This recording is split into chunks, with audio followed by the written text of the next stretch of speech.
اعوذ باللہ من الشیطان الرجیم بسم اللہ الرحمن الرحیم وَلَقَدْ اور البتہ تحقیق بوانا ہم نے ٹھکانہ دیا بنی اسرائیل کو، اور ہم نے ٹھکانہ دیا بنی اسرائیل کو مبوعا ٹھکانہ صدقاً سچا، ورزقناہم اور ہم نے ان کو رزق دیا من الطیبات پاکیزہ میں سے، فما اختلفوا پس انہوں نے اختلاف نہیں کیا، حتیٰ مگر اس وقت کیا یہاں تک کہ جاءہم العلم جب آیا ان کے پاس علم۔ اختلاف کس وجہ سے کیا؟ اللہ فرماتے ہیں کہ اس کے بعد ہم نے بنی اسرائیل کو اچھا ٹھکانہ دیا، ٹھیک ہے، جب وہ فرعون کی بات پڑھ رہے ہیں کہ فرعون کو اللہ نے غرق کر دیا اور اس کی لاش کو رہتی دنیا کے لیے عبرت بنا دیا۔ پھر اللہ فرماتے ہیں ہم نے بنی اسرائیل کو اچھا ٹھکانہ دیا۔ آپ جانتے ہیں کہ کون سا ٹھکانہ دیا کہ یہ فرعونیوں کے قبطیوں کے گھر کا وارث بنا لیا تھا، اللہ تعالیٰ نے ان کو اس طرح ٹھکانہ دیا، اور اللہ فرماتے ہیں ان کو فقیرہ رزق دیا۔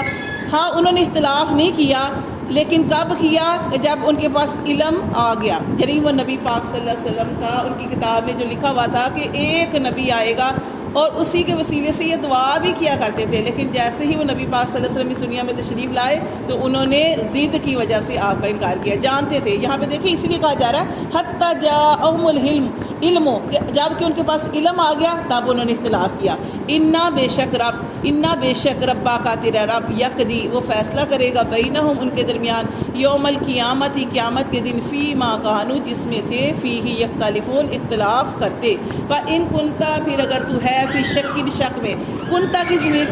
کی ضمیر جو کس کی طرف جائے گی، یا کنتا کا مخاطب کون ہوگا؟ تو اس سے مراد نبی پاک صلی اللہ علیہ وسلم بھی ہے اور سننے والے بھی ہیں، ہم لوگ بھی ہو سکتے ہیں۔ فإن کنتا اگر تو ہے فی شک میں، لیکن نبی پاک صلی اللہ علیہ وسلم تو نہیں نا، اللہ معاف کرے ان کے لیے تو یہ لفظ آئے گا ہی نہیں نا کہ نبی پاک صلی اللہ علیہ وسلم تو شک میں تھے ہی نہیں، وہ ان کے ذریعے اگر ان کو بھی بات کی جائے تو مطلب یہ کہ اپنی امت کو سمجھانے کے ہمارے سمجھانے کے لیے کہا جا رہا ہے کہ فإن كنت فی شک، اور اگر ہے تو شک میں مما اس سے انزلنا جو ہم نے نازل کیا الیک طرف تیری، فاسأل الذین تو سوال کر ان لوگوں سے یقرؤون الکتاب جو کتاب پڑھتے ہیں۔ اللہ فرماتے ہیں اے سننے والے، یہ سمجھے کہ اس سے کہا جا رہا ہے، کافروں سے بھی کہا جا رہا ہے، ہم سے بھی کہا جا رہا ہے کہ جو قرآن کے بارے میں شک کرے گا، فإن كنت فی شک اگر تو ہے شک میں، مما یا نبی پاک صلی اللہ علیہ وسلم کے بارے میں شک کرے گا، اللہ فرماتے ہیں مما اس سے انزلنا جو ہم نے نازل کیا الیک آپ صلی اللہ علیہ وسلم کی طرف جو نازل کیا قرآن، اگر اس کے بارے میں کوئی شک میں ہے، فاسأل الذین تو سوال کر ان لوگوں سے یقرؤون الکتاب کہ جو کتاب کو پڑھتے رہے، من قبل کا تو اس سے پہلے، کہ یہ کوئی شک والی بات نہیں۔ اللہ تعالیٰ فرماتے ہیں کہ یہ قرآن کے بارے میں جیسے ہم نے شروع میں پڑھا لا ریب فیہ، اس میں کوئی شک نہیں۔ اسی طرح نبی پاک صلی اللہ علیہ وسلم اس دنیا میں آئے، آپ صلی اللہ علیہ وسلم جو ہیں، جیسے نعوذ باللہ وہ کافر مشرک لوگ آپ کو کبھی جادوگر کہتے، کبھی ساحر کہتے، کبھی مجنون دیوانہ کہتے، تو اللہ تعالیٰ فرماتے ہیں کہ نبی پاک صلی اللہ علیہ وسلم ایسا کچھ بھی نہیں تھے، بلکہ اللہ تبارک و تعالیٰ نے آپ کو سب سے بہترین انسانوں میں سے جو بہترین تھے وہ اللہ، اور پیغمبروں میں بھی جس کو اللہ تبارک و تعالیٰ نے اعلیٰ رتبہ دیا وہ نبی پاک صلی اللہ علیہ وسلم کو وہ بنا کر بھیجا۔ تو آپ صلی اللہ علیہ وسلم کے اوپر ایمان لانا، جیسے کہ دیکھیں نا قرآن میں اللہ تعالیٰ فرماتے ہیں جب وہ نبی پاک صلی اللہ علیہ وسلم کو جھٹلاتے تھے تو اللہ تعالیٰ نے نبی پاک صلی اللہ علیہ وسلم کو تسلی دینے کے لیے کیا فرمایا؟ اے نبی وہ تجھے نہیں جھٹلاتے، وہ ہمارا انکار کرتے ہیں، ہماری بھیجی ہوئی کتاب یا اس کا انکار کرتے ہیں۔ تو یہاں پہ بتایا جا رہا ہے کہ اللہ تعالیٰ فرماتے ہیں کہ اے سننے والے اگر تو شک میں ہے اس کے بارے میں جو ہم نے نازل کیا نبی پاک صلی اللہ علیہ وسلم کی طرف، تو پوچھ ان لوگوں سے یقرؤون الکتاب جو اس سے پہلے کتاب پڑھتے رہے، من قبل کا تو اس سے پہلے، لقد جاءک الحق کہ تحقیق ان کے پاس حق آ گیا، من ربی کا تیرے رب کی طرف سے، فلا تکونن من الممترین تو شک کرنے والوں میں سے نہ ہونا، ٹھیک ہے، کسی چیز کے بارے میں شک کرنے والوں میں سے نہ ہونا، ولا تکونن اور نہ تم ہونا من الذین ان لوگوں میں سے کذبوا جنہوں نے جھٹلا دیا بھی آیات اللہ کی آیات کو، فتکونا اگر تو نے ایسا کیا، فتکونا تو تو بھی ہو جائے گا من الخاسرین خسارہ پانے والوں میں سے۔ ان الذین بے شک وہ لوگ حقت کہ لازم ہو گئی، ثابت ہو گئی، علیہم ان پر کلمات بات ربی کا تیرے رب کی، لا یؤمنون کہ وہ کبھی بھی ایمان نہیں لائیں گے، کیونکہ جنہوں نے یقین کرنا ہوتا ہے وہ چھوٹی سی بات پر یقین کر لیتے ہیں، اور جنہوں نے یقین نہیں کرنا ان کے سامنے، جیسے ہم اس کلاس میں پڑھے ہیں سبق، اللہ تعالیٰ فرماتے ہیں کہ یہ ایسے لوگ ہیں کہ اگر یہ کہیں نا ہم نے آسمان پہ چڑھنا ہے آسمان کے سارے دروازے کھول لیے جائیں. اللہ فرماتے ہیں ہم ان کے لیے آسمان کے سارے دروازے کھول دیں, آسمانوں کے اوپر چڑھ جائیں, پھر بھی وہ کیا کہیں گے, ہماری تو نظر باندھ دی گئی ہے, ہماری تو آنکھوں پہ جادو کر دیا گیا. تو یہ جنہوں نے ایمان نہیں لانا نا, وہ طرح طرح کے بہانے کریں. وہ کیا کہیں گے کہ اللہ فرماتے ہیں کہ وہ کبھی بھی لا یؤمنون, وہ کبھی بھی ایمان نہیں لائیں گے. وَلَوْ جَاءَتْهُمْ, جیسے کہ یہاں پہ اللہ تعالیٰ نے فرمایا اور اگرچہ جاءتہم, آئے ان کے پاس, کل آیات, ہر طرح کی نشانی لے آؤ, ہر طرح کی نشانی لے آؤ, ایمان نہیں لائیں گے. حتیٰ یہاں تک کہ یروا العذاب العلیم, یہاں تک کہ وہ دیکھ لے دردناک عذاب. ٹھیک ہے. اللہ فرماتے ہیں فلولا, پھر کیوں نہ کانت ہوئی قریۃ, کوئی بھی بستی, آمنت کی ایمان لاتی, فنفعہا, تو نفع دیتا اس کو, ایمانہا, اس کا ایمان, الا قوم یونس, الا قوم یونس, سوائے قوم یونس کے. اللہ فرماتے ہیں کیوں بستیاں ایمان نہیں لے کے آئی. اللہ فرماتے ہیں سوائے ایک بستی کے. وہ کون سی بستی تھی؟ قوم یونس. وہ واقعہ آپ جانتے ہیں کہ یونس علیہ السلام نے اپنی قوم کو ڈرایا کہ شرک کرتے تھے, تو انہوں نے بتایا کہ اللہ تعالیٰ کی عبادت کرو اور شرک چھوڑ دو,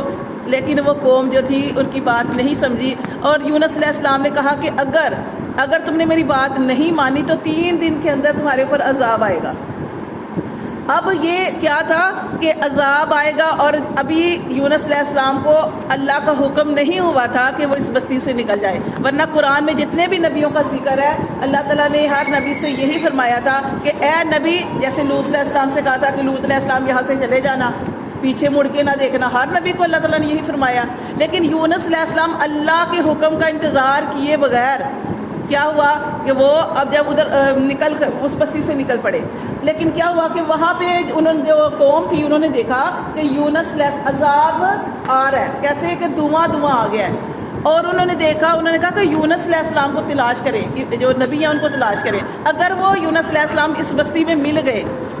تو اس کا مطلب ہے کہ وہ سچ نہیں کہہ رہے, لیکن اگر وہ اس بستی سے چلے گئے تو سمجھنا کہ یہ اللہ کا عذاب آ گیا اور ہمیں باہر نکل کے توبہ کرنی ہے. اور ایسے ہی ہوا, جب انہوں نے یونس علیہ السلام کو تلاش کیا تو یونس علیہ السلام جو تھے وہ اس بستی سے نکل چکے تھے. اب ان کو پکا یقین ہو گیا کہ یونس علیہ السلام نے جو کہا وہ سچ ہے. اس لیے انہوں نے کیا کہا کہ ہر ماں سے اس کے بچے کو علیحدہ کر دیا جائے, اور جو انہوں نے 6 کپڑے پہنے ہوئے ہیں وہ کپڑے سارے اتار کے ایک لباس, ٹاٹ کا لباس پہن لیں, گرم موٹا لباس پہن لیں, اور سارے جو ہے کھلے میدان میں آئیں, اور کھلے میدان میں آ کے ہر کوئی بچہ بوڑھا جوان سارے ہی اللہ سے توبہ کریں. یہ بستی ہے جس کا اللہ تعالیٰ نے قرآن میں ذکر فرمایا کہ کوئی بستی اس طرح ایمان نہیں لے کے آئی جیسے قوم یونس ایمان لے کے آئی. یہ پوری کی پوری بستی جو تھی وہ باہر نکلی تھی, اور انہوں نے توبہ کی تھی, اور اللہ تعالیٰ نے ان کی توبہ قبول کر لی. اب یونس علیہ السلام کو جب پتہ چلا کہ اس کے اوپر تو اللہ نے وہ جو عذاب آ رہا تھا اللہ نے روک دیا, کیونکہ اللہ تعالیٰ اپنے بندے سے بہت پیار کرتی ہے. اللہ نہیں چاہتے کہ اپنے بندے کو میں عذاب دوں, اللہ تعالیٰ چاہتی ہے کہ میرا بندہ توبہ کر لے. اور نبی پاک صلی اللہ علیہ وسلم کی حدیث کا مفہوم ہے کہ گناہوں سے توبہ کرنے والا شخص ایسے ہے جیسے اس نے کوئی گناہ کیا ہی نہیں. اب یہ یونس علیہ السلام کو اب گیا تو تھا ان کا. اب یونس علیہ السلام کو پتہ چلا کہ اس پر عذاب نہیں آیا, اس کی یعنی کہ یونس علیہ السلام کی قوم پر عذاب نہیں آیا. اب یونس علیہ السلام جو تھے اللہ سے ناراض ہو کے چلے. کیوں ناراض ہو کے چلے؟ کیونکہ ان کو پتہ تھا اس وقت اب بھی سزائیں اگر اب بھی لاگو کی جائیں تو جھوٹے کی سزا, جیسے اللہ نے قرآن میں فرمایا لعنت اللہ. لیکن وہاں پہ یونس علیہ السلام کے زمانے میں یونس علیہ السلام نے کوئی جھوٹ نہیں بولا تھا, اللہ کو حکم تھا عذاب آئے گا, لیکن وہ تو اللہ کی طرف سے ہی ٹال دیا گیا. اب یونس علیہ السلام کے دل میں یہ تھا کہ اب میری قوم سمجھے گی کہ یونس علیہ السلام نے جھوٹ بولا ہے. ان کے دل میں ویسے ہی خیال آیا کہ یونس علیہ السلام نے جھوٹ بولا ہے, اور اس وقت جھوٹے کی سزا قتل تھی.